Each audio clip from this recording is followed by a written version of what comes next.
हनीफ अब्बासी साहब का mic on कीजिए। बहुत शुक्रिया जनाब चेयरमैन। मैं चाहूँगा कि मैं 5-7 मिनट ऐसी गुफ्तगू करूँ किसी की दिलादारी ना हो।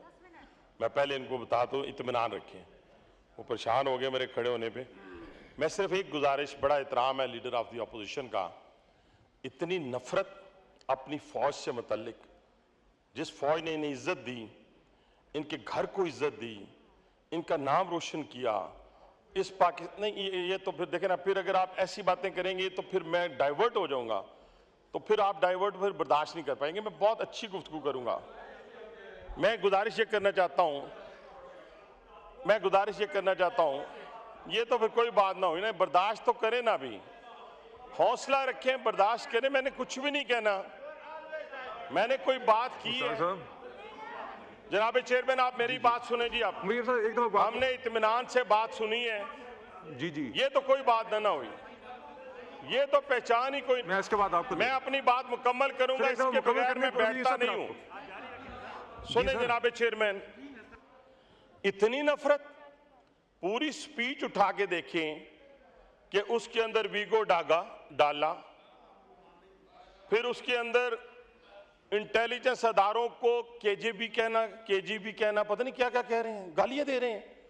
यानी अंदाजा लगाएं, जो नौजवान इस वक्त अपनी शहादतों के नजराने पेश कर रहे हैं इस मुमलकत खुदादादे पाकिस्तान की खातर, और ये बातें तो हमने सजाए मौत और फांसी की कोठरी को देख कर नहीं की। और आप लोगों ने, यार हुआ क्या आपके साथ? कांटा नहीं चुभा, कांटा आपको नहीं चुभा। सारे आप बाहर फिर रहे हैं, चिल कर रहे हैं, कोई कहां चिल कर रहा है, कोई कहां चिल कर रहा है। और आपकी गुफ्तगू का अंदाज, बहुत अफसोस हुआ उस घराने से जिस घराने ने अपना फील्ड मार्शल लिख लिया था बगैर कोई जंग जीते हुए। उन्होंने फील्ड मार्शल ही लिख लिया, उन्हें अपने को नहीं लगा लिया। कहने से मुराद ये है कि उनको छोड़ दें, चले, हमें उस पर कोई इतराज नहीं है, लेकिन खुदा का खौफ करें। उसी फौज को ये सारी गुफ्तगू आपकी, खुदा के लिए अगर ये हिंदुस्तान की फौज के खिलाफ होती, ये इजराइल के खिलाफ होती, इजरायली फौज के खिलाफ होती, तो खुदा की कसम इस कलेजे में ठंड पड़ती और हम भी आज क्लैपिंग करते। मैंने समझा शायद हमें कोई ऐसी कहानी सुनाने लगे हैं जो इस मुमलकत खुदादादे पाकिस्तान में पहले सुनाई गई थी।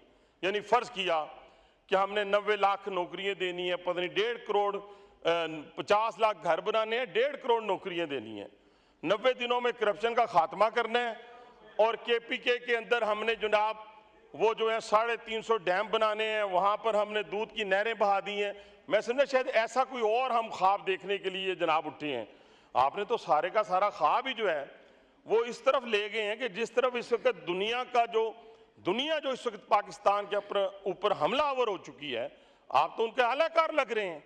मुझे तो लगता है जो वो अमेरिका से, इजराइल से जो फंडिंग आई है आपको या आ रही है, उन लोगों की तरफ से जो वहां पे इजराइल के एजेंट बैठे हुए हैं, तो शायद इसी काम के लिए है कि आपने फोकस एक इंस्टीट्यूशन को करना है। कभी आपको आपके हक में फैसला ना मिले तो आप चीफ जस्टिस के गले पड़ जाते हैं, बेशक वो हाई कोर्ट इस्लामाबाद का हो, चीफ जस्टिस पाकिस्तान का हो। अगर आपको थोड़ी सी तकलीफ पहुंच जाए तो आप कहते हैं जी हमें तो एजेंसियों ने उठा लिया है, हमें तो फलां ने उठा लिया है। वो इस मैदान में जब आती है ना, तो वो कहती है ना कि अपने जरा पाँव मजबूत लेके आते हैं और मजबूत पाँव के साथ लड़ते हैं, सियासत करते हैं।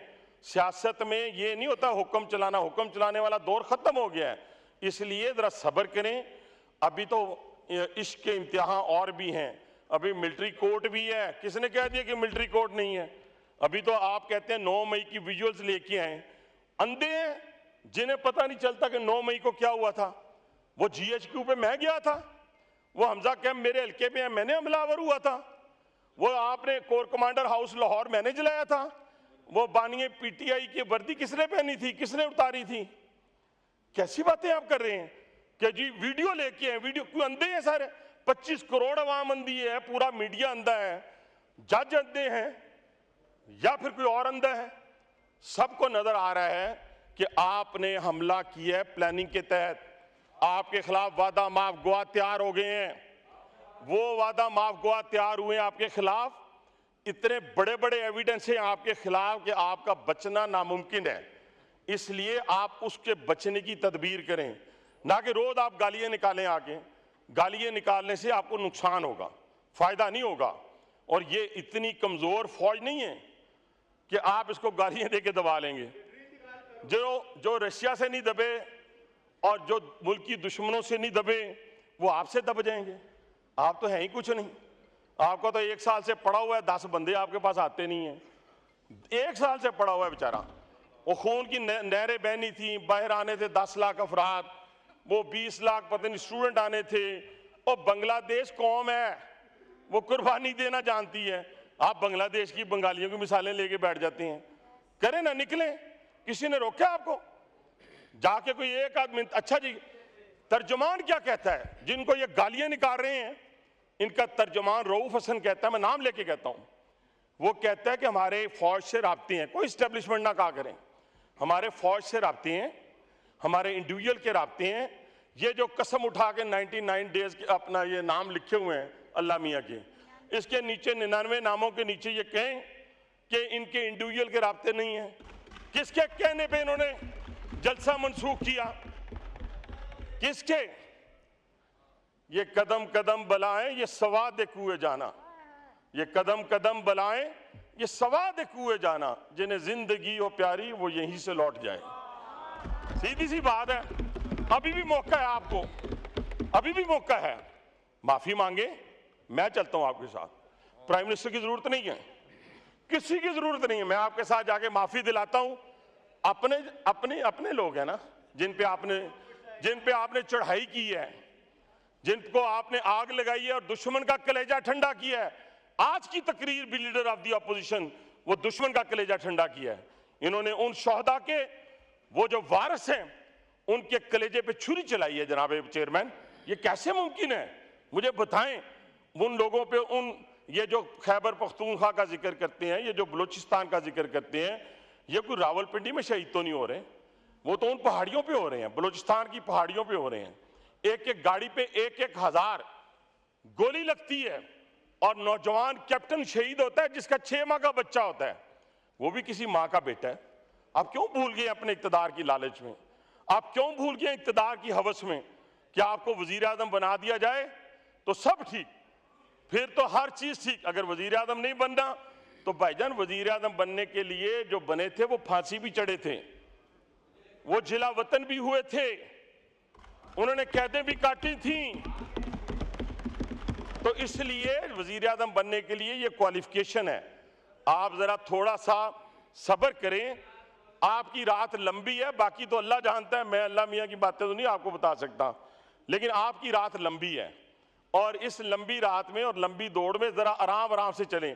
मैं तो हर वक्त लीडर ऑफ द ऑपोजिशन का सांस फूला हुआ देखता हूं, इतना सांस फूला हुआ होता है। और मेरे साथ रहे हैं माशाल्लाह मियां नवाज शरीफ साहब के हक में, इन्होंने इतने जोरदार नारे मारे हैं कि शायद पाकिस्तान की तारीख में मैंने भी नहीं मारे, मैंने नहीं मारे, आज की डेट तक नहीं मारे। ठीक है जी।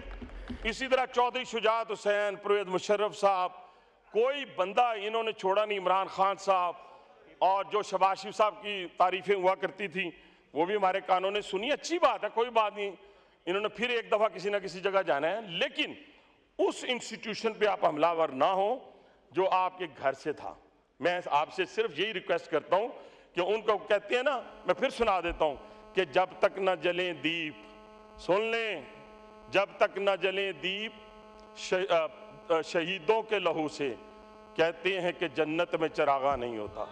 ठीक है, जन्नत भी लैनी है तो उन्होंने सहारा लैके लभेगी। तो मेरी गुजारिश आखिर में जनाब चेयरमैन यही है कि हम अपनी कमी कोताहियां जो हैं उनको कम से कम हम इंस्टीट्यूशन पर हमलावर होकर ना दूर करने की कोशिश करें, लें सजाएं भी लेना। अगर मैं फर्ज किया एक मिसाल देता हूं जी, आखिरी बानी पीटीआई को सजा हो जाती है मिलिट्री कोर्ट से, वैसे मैं एक मिसाल दे रहा हूं, मुझे नहीं पता अगर उन्हें 14 साल सजा हो जाती है, 25 साल कैद हो जाती है तो क्या करेंगे आप? मुल्क को आग लगा देंगे? नहीं लगती आग, कैसे लगेगी? नहीं लगेगी। इसलिए लोगों के सामने वो पूरे मंजर होंगे 9 मई के, जिसमें रेडियो पाकिस्तान को आग लगाई गई थी, जिसमें उस जहाज को आग लगाई गई थी जिसने हिंदुस्तान पर हमलावर हुआ था, जिसने 8 जहाज जो है वो गिरा दिए थे, एक जहाज ने उसको जाके इन्होंने आग लगा दी, तोड़ दिया। तो जनाब चेयरमैन, मैं फिर आपसे गुजारिश करूंगा कि हमें एहतियात करनी चाहिए। अदलिया पर हम हमलावर उस वक्त हो जाते हैं, कभी इनको कई जजों की जो है उम्रें कम कर दें तो फिर अच्छी लगती हैं, ज़्यादा कर दें बुरी लगती हैं। और गुड टू सी वाले जज चाहिए इनको, और इनको मर्सिडीज गाड़ी देने वाले जज चाहिए, और बुलाकर इनको सादक और अमीन कहलाने वाले जज चाहिए। वो ऐसे जज काफ़ी हद तक ख़त्म हो गए हैं, बाकी जो रह गए वो भी इंशाल्लाह ख़त्म हो जाएंगे। तो मेरी आपसे गुजारिश आखिर में बस यही है कि हमें एहतियात करनी चाहिए और बड़ी एहतियात से काम लें। अगर गुस्सा मजीद आए तो मुझे कोई इतराज़ नहीं है, उस पर कैरी ऑन रखें, keep it up. Thank you very much. ये मुरीब साहब मुख्तसर बात करिएगा, चूँकि